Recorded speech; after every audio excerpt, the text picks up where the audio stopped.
John, I wanted to ask you, because you're obviously actively involved in the Stoic community, and you teach people every day about philosophy. Like, Stoicism is a philosophy that changes over time, and with every new age comes new people teaching it, new people growing the philosophy.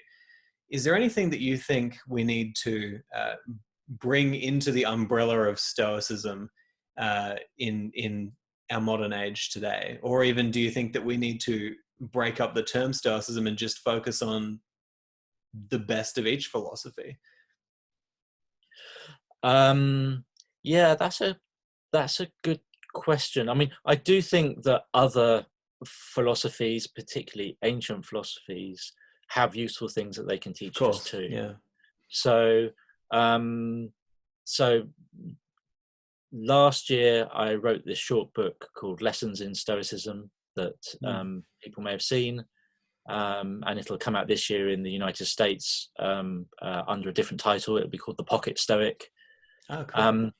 And I've just written a similar companion book on Epicureanism, which should come out next year, which picks up on some of the key ideas you see in Epicureanism.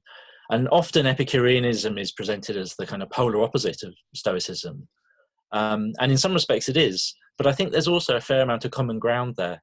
And I think that we can certainly take ideas from there too. I mean, if someone had to push me and say, where are your loyalties, I would say I'm certainly much more of a Stoic than an Epicurean, but I think we can certainly learn from Epicureanism. And also ancient skepticism, Pyrrhonian skepticism. I think there's also there's a therapeutic strand within that.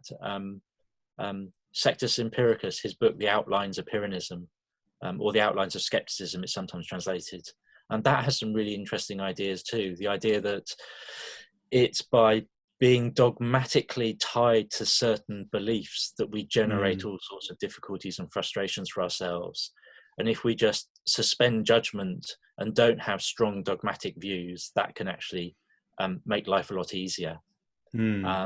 Which I think, again, is an interesting idea that could be combined with others.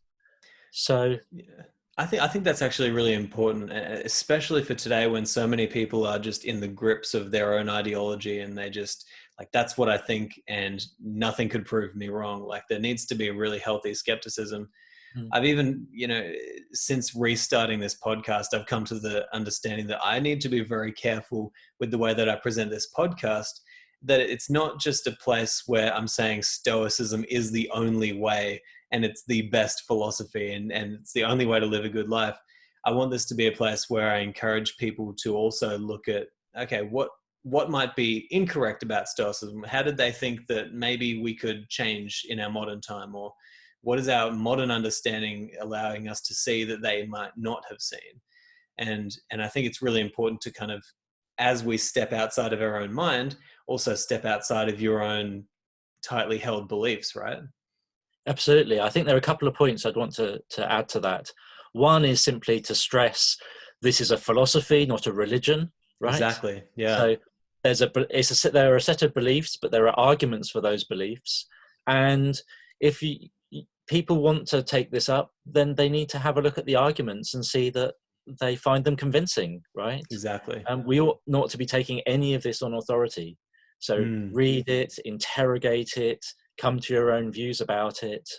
That's really, really important. Yeah. And connected to that, another thing that I would stress as someone who works on ancient Stoicism is that there's lots of internal disagreement amongst the ancient Stoics.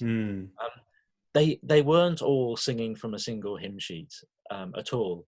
I mean, the Epicureans had this reputation that Epicurus was the grand master and everyone simply followed him obediently. Whether that's a fair image is another matter. But the Stoics were constantly arguing with one another.